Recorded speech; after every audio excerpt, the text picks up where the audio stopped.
नमो भगवते वासुदेवाय। आज पोख मास कृष्ण पक्ष एकादशी है।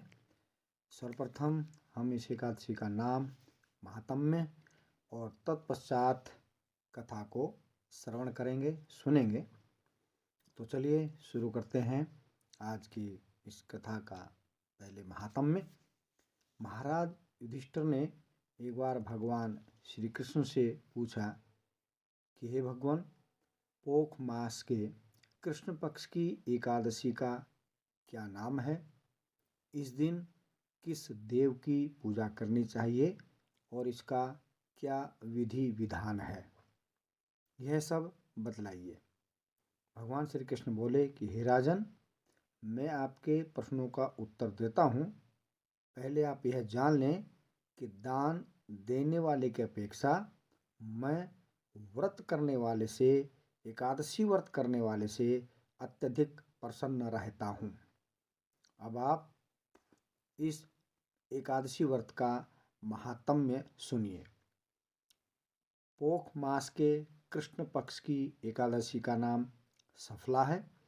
इस एकादशी के देव नारायण हैं।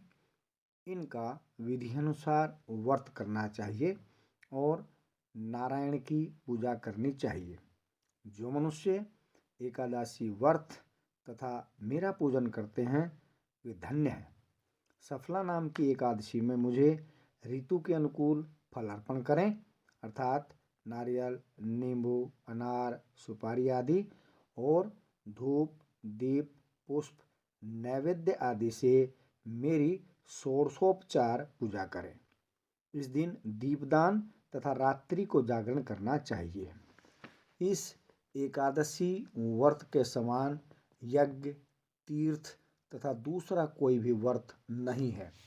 मनुष्य को 5 सहस्त्र तपस्या करने से जो पुण्य प्राप्त होता है, वह पुण्य भक्तिपूर्वक रात्रि जागरण सहित सफला एकादशी के व्रत करने से मिलता है।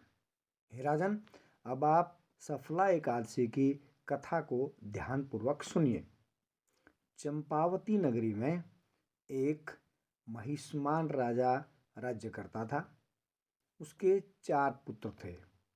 इन पुत्रों में सबसे बड़ा लुम्पक नाम का पुत्र महापापी था। वह सदैव परस्त्री गमन तथा वैश्याओं के यहाँ अपने पिता के धन को नष्ट किया करता था। वह देव, ब्राह्मण, वैष्णव आदि की निंदा किया करता था।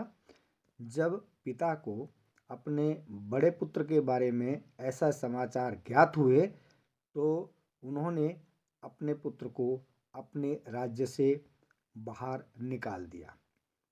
जब लुम्पक का इस प्रकार त्याग कर दिया गया, तब वह विचार करने लगा कि अब मैं क्या करूं, कहाँ जाऊं, क्योंकि अब वो पहले जैसे ठाठ उसके पास नहीं रह गए थे।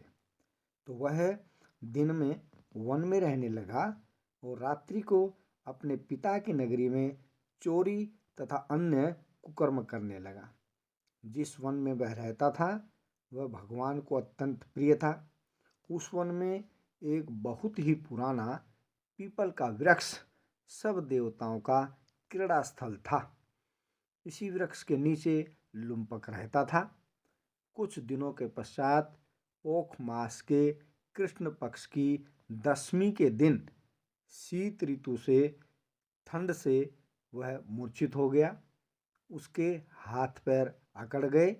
दिन व रात्रि बड़ी कठिनता से बीती, परंतु सूर्य नारायण के उदय होने पर भी उसकी मूर्छा नहीं गई।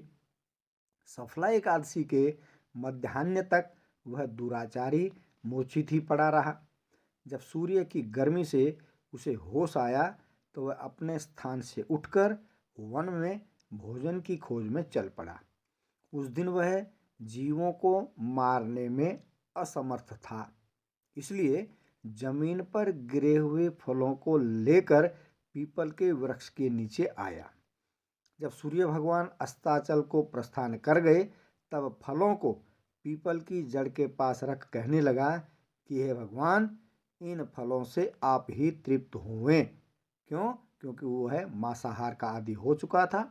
ऐसा कहकर वह रोने लगा और रात्रि को उसे नींद भी नहीं आई।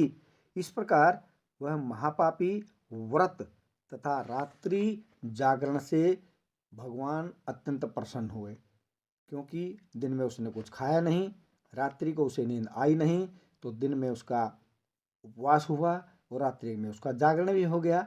तो इससे भगवान बहुत ही प्रसन्न हुए और उसके समस्त पाप ऐसा करने से नष्ट हो गए। प्रातः ही एक दिव्य घोड़ा अनेक सुंदर वस्तुओं से सजा उसके सामने आ खड़ा हुआ और आकाशवाणी हुई कि हे राजकुमार, भगवान नारायण के प्रभाव से तेरे समस्त पाप नष्ट हो गए हैं। अर्थात अनजाने में ही उसे व्रत भी हो गया और भगवान को फलाहार भी उसने करवा दिया और अंत में रात्रि जागरण भी उसका हो गया।